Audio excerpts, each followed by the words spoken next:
What's going on, everyone? It's Brian McQuillen here with another NBA video right here on Phantom Sport Industries. And in today's episode, I'm going to be reacting to the NBA GM survey that was released this past week, where they were asked roughly 50 questions about this upcoming season and predictions they have. So I'm going to be giving my insight on some of the picks, whether I agree, disagree. So some of them will fly through. Other ones I'll probably disagree upon. So we're going to get right into it. So for today, the first question was, which team will win the 2024 NBA Finals? And it was a tying percentage at 33%, where the GM selected the Celtics and the Nuggets to be the NBA champions. I'm going to disagree. I'm going to say the Milwaukee Bucks. Obviously, Celtics and Nuggets aren't too far behind. I just think the Bucks, it's the Damian Lillard trade, obviously makes them front runners. I think that they got the depth. They got Bobby Portis. Obviously, they got Chris Middleton. You signed Malik Beasley. You still got Pat Connaughton. You got, obviously Brook Lopez, who's in the running for Defensive Player of the Year. I think they got the depth. The Celtics, obviously, with Jrue Holiday in the mix now, are right behind it. Their starting five is pretty deadly. But, yeah, I'll say the Milwaukee Bucks are my pick to win the 2024 NBA Finals. But, obviously, the Celtics and the Nuggets, respectively, the defending champions, are right in the mix. But my pick is definitely the Milwaukee Bucks to win the Finals. MVP. The GM's pick Nikola Jokic. My pick this year is going to be Jason Tatum. I think he took massive steps defensively last year. He got much better on the defensive side of the floor, much more aggressive on the perimeter. And I think adding Jrue Holiday will expand his game and let him take a step back defensively and focus more on the offensive aspect of his game, which is the best part of his game, So I think that's going to be interesting to see how that plays out. But I think Tatum, he's going to give you the points. He's going to get rebounds, assists probably around 4 or 5 if I were to guess. But he can take a step back defensively, and I think his stats are going to elevate. And I think the Celtics are obviously going to be a top 2 seed in the Eastern Conference, so he'll have the team resume from that aspect. And can he stay consistent the entire season is the real question. But I think that it's fair to say Jason Tatum. It will be my pick for the NBA MVP. The next question was, if you were starting a franchise today and could sign any player in the NBA, who would it be? So anyone in the league, if you were starting a franchise, who would you want? The GM pick was Nikola Jokic, and my pick is going to be Nikola Jokic as well. Obviously, Giannis is another pick that people would probably choose. They're both 28 years of age. But I picked Jokic because he just elevates the way everyone plays around him. He doesn't need the ball in his hand the entire game. He's very efficient, but he's not as ball dominant as other players or other stars in the league like Luka, LeBron, and players like that. And he just gets his teammates better. Look at Bruce Brown, look at Michael Porter Jr., look at Kentavious Caldwell-Pope. That's just what he does. And so in terms of winning and creating a team around somebody, it would be Nikola Jokic, but Giannis not being too far behind. The next question they asked was, which player forces opposing coaches to make the most adjustments? Obviously, I'm not a coach, but from a fan perspective, the GMs did pick Steph Curry. My pick is also Steph Curry. I think that's pretty easy. They're constantly getting screens, moving without the ball. That system the Warriors have. Curry, he can catch fire any second. He's dangerous. Obviously, the best top 2 point guard of all time. But Steph Curry, in my opinion, is the best player in terms of making other teams having to adjust. Which player is most likely to have a breakout season? The GM's picked Anthony Edwards, which I love that pick. You saw in my previous video, he's my pick to make first team all league. So since I made that assumption already, made that prediction, I'm going to lean in a different direction. My pick is Tyrese Halliburton to have a very big breakout season. He had a great year last year. He was flirting with a triple-double most games. But the Pacers were in the playoff mix prior to Tyrese Halliburton getting injured last season, and he's healthy. They got Jarris Walker in the draft. They got Bruce Brown. They got Buddy Hield, Miles Turner. This is the best season of his career. I think that the Pacers are going to have a big year. I think Tyrese Halliburton is going to cement himself as a top 7 point guard in the league. And then another name that I think is going to break out as well is Alperen Sengun. He kind of plays like Jokic, kind of like Domantas Sabonis. I just don't know if that system's the best for him with the ball-dominant players in that Houston Rockets organization, like Jalen Green. And obviously, Amen Thompson's in the mix as well. So I think that's going to be interesting to see how that plays out. But Tyrese Halliburton is my pick to have the biggest breakout season other than Anthony Edwards, because you guys already know my predictions about his season. And now we're going to get into the best players at each position. Point guard, Steph Curry. I don't think there's any debate. Luka's behind him, Dame. There's a bunch of guys you can argue, but Steph Curry is undoubtedly the best point guard in the league. And I think he's going to showcase that this year as well. The best shooting guard in the league, I'm a big advocate for Devin Booker, and me and the GMs both agree on that. Devin Booker is the best shooting guard in the league with Donovan Mitchell, Anthony Edwards, and Jaylen Brown not too far behind. But I do think Devin Booker is the best shooting guard in the league. One of the most efficient. He gets to his spots. He was the best player for the Suns in the playoffs this year. This past season, and Booker, his defense has improved a little bit. If you watch the games, he's much more aggressive on the perimeter. So Devin Booker is my pick for the best shooting guard in the league. Excuse me, but the best small forward in the league is, for the GMs did pick Jason Tatum. My pick is definitely Jason Tatum. I do think he's going to be the MVP. I think if Kawhi Leonard's healthy, and LeBron's again a little bit older, but if Kawhi Leonard's healthy, I don't think there's many players better than him in the game of basketball at all. But he just hasn't been healthy, so I can't put him over Jason Tatum. But Jason Tatum is the best small forward in the league. Best power forward in the league, it's Giannis. Don't really got to explain much there. And the best center in the league is Jokic. I mean, obviously Embiid is behind him at number 2, but those two positions are pretty straightforward in terms of who is the best at that position.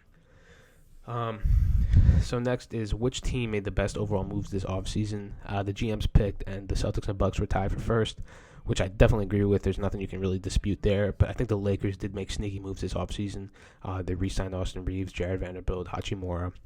Went on free agency and got a bunch of depth and role players in Cam Reddish, Jackson Hayes, Gabe Vincent, Taurean Prince. And then they got that rookie from Indiana University, Jalen Hood-Schifino. So they got depth. They got LeBron. They got AD. Can those players stay healthy? If they stay healthy, I think they're arguably top 3, top 4 team in the West.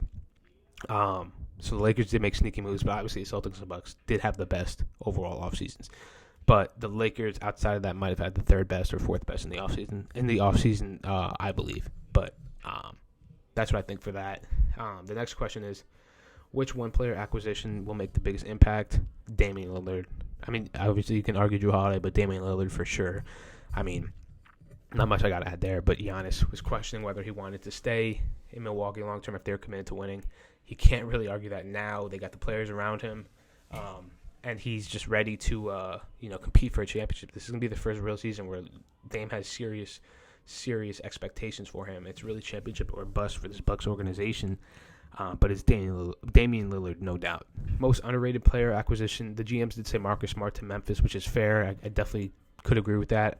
My pick is definitely Tyus Jones to the Wizards. I mean, last couple of years, he had the best assist-to-turnover ratio in the league, and you saw how good the Grizzlies were without John Morant when he was hurt and suspended and whatnot. I mean, there's a reason for that. Tyus Jones, in my opinion, was the best backup point guard in the league last year. Now he's going to the Wizards, and he's going to team up with Jordan Poole in that backcourt, Kyle Kuzma. I mean, the Wizards aren't going to be very good, but I think he's he's one of the most underrated players in the league, and he could be a starting point guard for a serious contender, and I think he's going to really show the world playing with the Wizards what he's really capable of doing. Some other signings I did like was Obi Toppin to the Pacers. That high-flying offense with Tyrese Halliburton's going to be fun to watch with the lobs and whatnot. He just didn't really get a fair opportunity with the Knicks. He spent a lot of time on the three-point perimeter, but he's not really a three-point shooter. He can make them, but he's not. He's better in transition, going coast to coast, flying. Like that's what he does. And I think the Mavericks, too, also made underrated player acquisitions in signing Seth Curry and Grant Williams. It's kind of what they're missing outside perimeter shooting, outside of their two best players. And obviously, you have Tim Hardaway Jr. You need depth, and Grant Williams provides a player who can extend the floor and also defend. And that's exactly what they need. The most improved team this season, which team will make the biggest jump? I said my last video was Oklahoma City, so I'm going to steer away from that for this purpose. The GMs did pick Oklahoma City, which is definitely what I would say. But besides that, I'm going to say the Indiana Pacers, going back to what I was saying before about Tyrese Halliburton. Rick Carlisle really coaches to win every single game. Like, it doesn't matter how competitive his teams are. He's always trying to win every single game. I think they were in the playoff hunt, as I said before Tyrese Halliburton did get injured. They brought in Bruce Brown, Obi Toppin, and Jarris Walker from the draft. And Miles Turner had his best year last year, even though he's in the trade talks every single offseason. But I think the Pacers are going to be a big team, a big scare for some teams, and they have to be on the lookout for this year. Most surprising move this offseason, the GM said Dame, rightfully so. But I'm going to steer in a different direction. I'm going to say Fred VanVleet to the Rockets because from Rockets' perspective, I get he's an NBA champion. He can shoot. He can also dish the ball as well. But I mean, Houston is definitely going to be more competitive going into the season. But I just don't think he's a little inefficient. He's very he dominates the ball, and I don't know how that's going to help the progression of the younger players on this team like Jalen Green, Amen Thompson, Alperen Sengun, players who need the ball in their hands.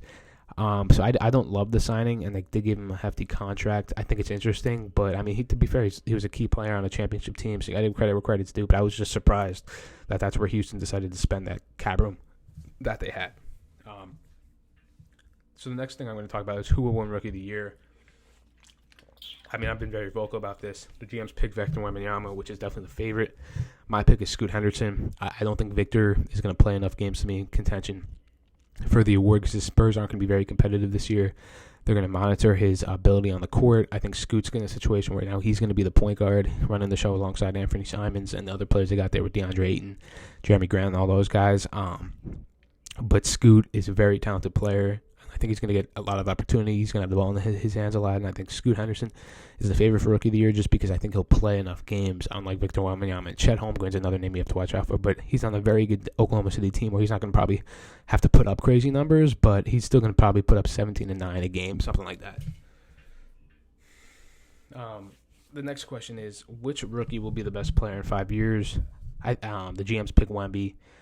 I do think it will be Wemby, but if he remains healthy, kind of similar to the Zion situation where he did not stay healthy. But if not, I think Scoot or Chet will be the best player. If I had to pick one individually, I would say Scoot Henderson. I think he's got an offensive game that's not limited at all. He can really do anything on the court.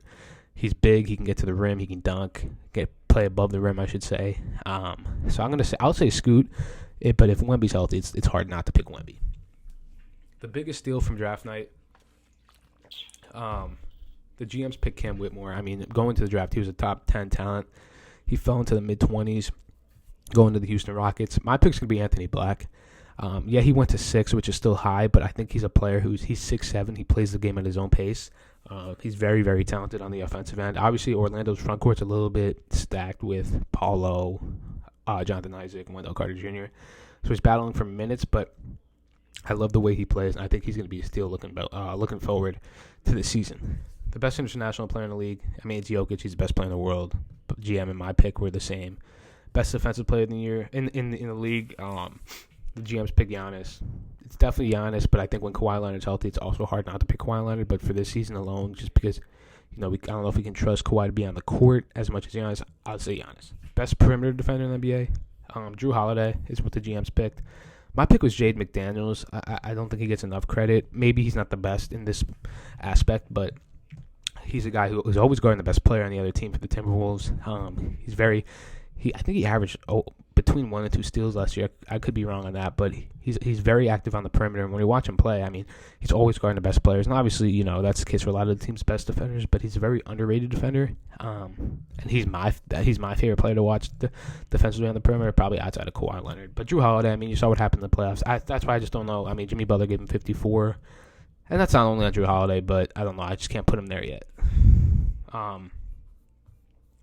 The best interior defender in the NBA, the GM's picked Jaren Jackson Jr. I'm going to stick with Giannis. I think Miles Turner is behind Giannis. Jaren Jackson Jr. kind of shies away from the interior, I think, especially on the glass, rebound the basketball. So I don't think he's the best interior defender in the NBA. He's a great rim protector, but I would still take Giannis and Miles Turner over him. I mean, Miles Turner averaged, I believe, around 1 or 2 blocks last year. So I would say it's Miles Turner behind Giannis, and then probably Jaren Jackson Jr., which is fair. Most versatile defender in the NBA, GM's picked Giannis. My pick is going to be Giannis as well. Not much to add there. Best defensive team in the NBA, the GM's picked the Boston Celtics, which is fair. I think that's definitely could be the case. I'm going to go with the Clippers, though. I think with Kawhi, with PG, with Russ, Terrence Mann, Vika Zubac at the rim protector. They have one of the Morris twins as well. I think that the Los Angeles Clippers, if they're healthy, are the best team in the league, especially perimeter-wise. I mean, the best player is going to be guarded by Kawhi, and the second best player is going to be getting guarded by Paul George, so it doesn't really get much better than that. Best coach in the NBA, GM's picked Eric Spoelstra. Definitely fair, but I got to give it to Mike Malone. I mean, you saw what he did with the Nuggets this year, where they weren't, besides Jokic and Jamal Murray, they weren't the most talented team in the league, but they bought into that system. Took down, the Los Angeles Lakers, who a lot of people had winning that series 4-0, and you just got to give credit where credit's due. I mean, Spoelstra's right behind him. In the last 5 years, it might be Spoelstra, but going into this year alone, I'm going to say Mike Malone. You just got to put respect on his name. He catches a lot of slack in the media because of his comments about the Lakers, but nonetheless, I mean, he helped lead that team to a championship. I got to go with Mike Malone. Which head coach is the best motivator for people? Again, the GM's picked Eric Spoelstra, which again is fair, but I'm going to go Monty Williams. I mean, I've seen clips of him talking to Kevin Durant, talking to Devin Booker, just all the players he coached, Chris Paul.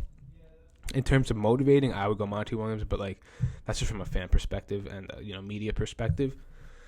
And which head coach makes the best in-game adjustments? The GM's picked Eric Spoelstra, and I'm definitely gonna have to agree there. I mean, we've seen the last couple postseasons what they did to Julius Randle, Trae Young, Jaylen Brown. I mean, it all starts with the head coach, and I mean they usually do a good job of limiting the other team's best players. It's definitely Eric Spoelstra. I don't think there's much to add there. I mean, career-wise, probably Popovich, but I mean, in terms of this year alone, I'm gonna go to Eric Spoelstra. Which head coach runs the best offense? The GM's picked Mike Brown. I'm going to pick Steve Kerr. I mean, I love the Kings' offense. They're young, they're fast, they get to the rim, they can spread the floor. But, I mean, in terms of the best offense, I think you got to give it to the Warriors. I mean, they've been the most fun, entertaining, one of the most efficient offenses in the league. And really, I mean, it all starts with Steph Curry. So I'm going to go with the Warriors. Which head coach has the best defensive scheme? Eric Spoelstra was picked by the GMs, which I agree. I do think it's Spoelstra, but I think Tom Thibodeau is not too far behind defensively. He's one of the most defensive-minded coaches in the league right now. And in terms of defensive scheme, I mean, you saw what they did to Darius Garland and Donovan Mitchell in the playoffs, and Jimmy Butler for that matter. He didn't. I mean, he was still Jimmy Butler, but he didn't light him up like he did against the Bucks in the second round of the playoffs. So I think Tom Thibodeau doesn't get enough respect. I think he's the second best defensive scheme coach in the league behind Eric Spoelstra. The next question is which new or relocated head coach will have the biggest impact on his new team? The GM's picked Ime Udoka. I'm going to go back to my pick of Monty Williams. I mean, you saw the improvements the Suns made in the first year of Monty Williams at the helm. They moved up around 15 spots, respectively, on offensive rating and defensive rating his first season in the league. And they got the talent. They were Kate Cunningham coming back with the Thompson twin they drafted, Jalen Duren, Bogdanovich. They got a bunch of veterans like Alec Burks, and it's got guys like that.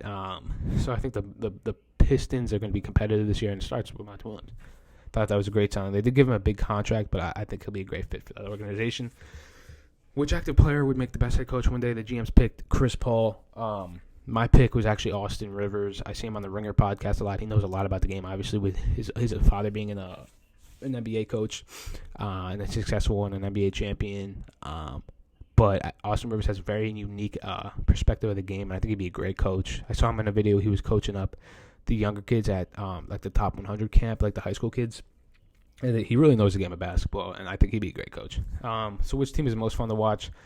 The GM's picked the Nuggets, which is fair. I can't disagree, but I'd probably pick the Kings or the Warriors, just how fast and how they shoot the ball, get everyone involved. But I'll say the Kings because they're not on TV a lot, but when they are, it's a lot of fun. It'll be fun to watch. Which team has the best home court advantage? The GM's picked the Denver Nuggets, which maybe because of the altitude and the fans. They do have crazy fans. My pick's going to be the Boston Celtics. Those fans are crazy. It's always loud. Whether they're down 20, up 30, those fans are always in the game. Obviously, they'll be contending for a championship as well.